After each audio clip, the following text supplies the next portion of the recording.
Throughout the course of this primary season, it has been the case over and over that media outlets, as well as political pundits who claim to be neutral, are found to have ties to either the Clintons or other political candidates. Well, I've got a new chapter in that story for you. So this one's about Chris Matthews. So according to The Intercept, Chris Matthews is giving airtime to individuals that contribute to his wife's campaign, Kathleen Matthews, and he's not disclosing this information. So The Intercept explains, Kathleen's name has rarely come up on Hardball, but many of the guests on the show have become generous donors to her campaign.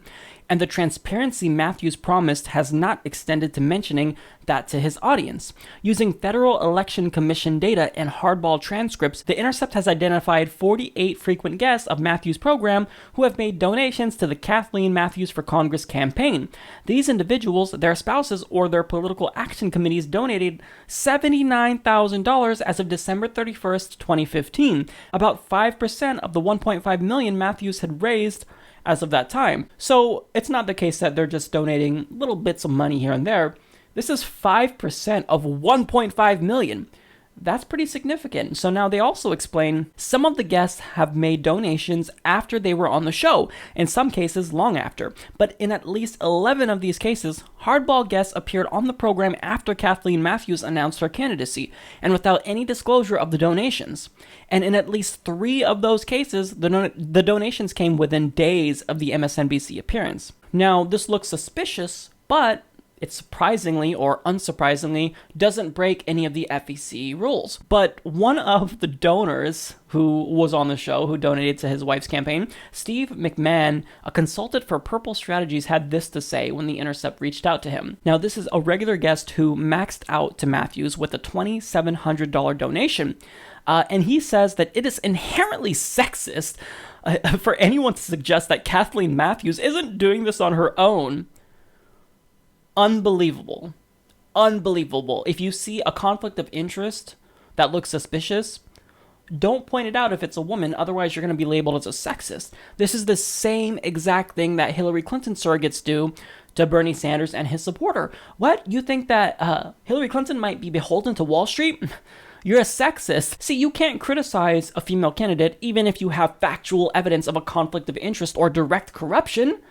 That's sexist. You can only do that to the Republicans. This is just insane. The way that the Democrats use identity politics to stifle criticism, it's just really disgusting. Anna Kasparian makes this point all the time on the Young Turks, and it's a fantastic point. When you overplay that card in instances where there's not sexism, there's actual facts to back up your claims about corruption and whatnot, well then now people will stop believing you.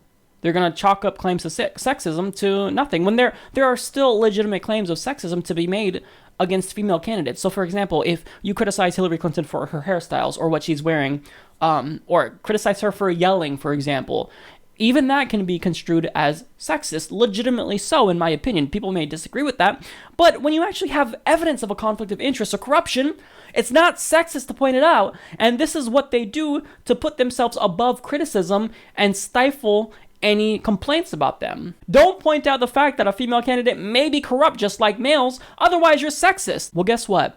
If there's evidence for it, I'm going to point out the corruption or conflict of interest regardless if you are male, female, some other unknown gender that many of us haven't heard of, if you're blue, purple, black, white, if you don't even live on the planet, if you're from Mars.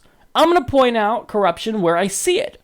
So you can try to use that card against me, but you only delegitimize yourself. So according to OpenSecrets.org, Matthews has raised $1.5 million, which is much more than any of her opponents, and her biggest donors have, get this, ties to either the Clinton Foundation's donors or Clinton donors themselves. Now, this isn't surprising considering the fact that she worked closely with the Clinton Foundation for 4 years during her time at the Marriott. So if you're wondering why Chris Matthews seems so biased against anti-establishment candidates, there you have it.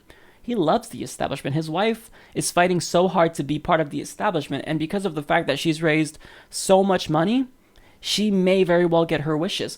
But can I just say, can we please defeat her bid, please?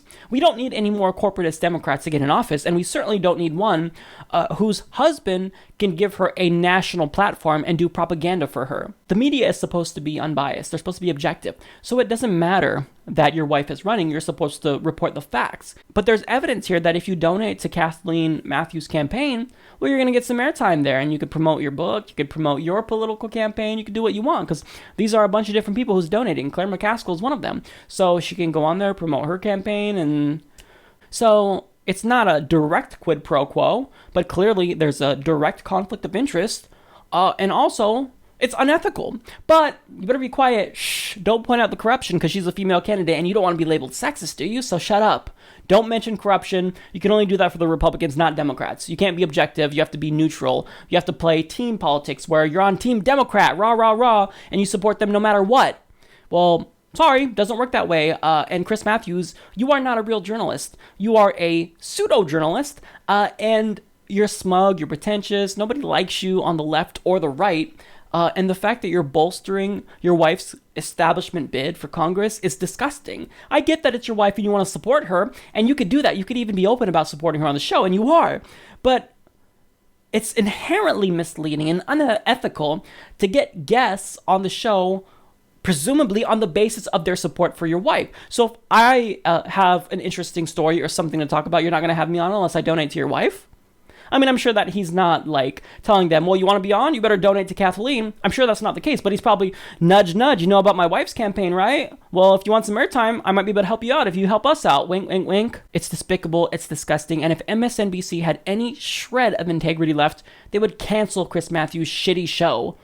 But they don't. They've become the left-wing propaganda outlet for the Democratic Party. We now have a Fox News outlet on the left and on the right, both do the bidding of the establishment. See, here's the thing. You can be left, you could be right, whatever, but you have to be objective. You have to report facts when you see them. So if a left-wing Democratic candidate is corrupt, point it out. It doesn't matter that you are left-wing and you're pro-Democrat. You have to be truthful. You have to report the facts.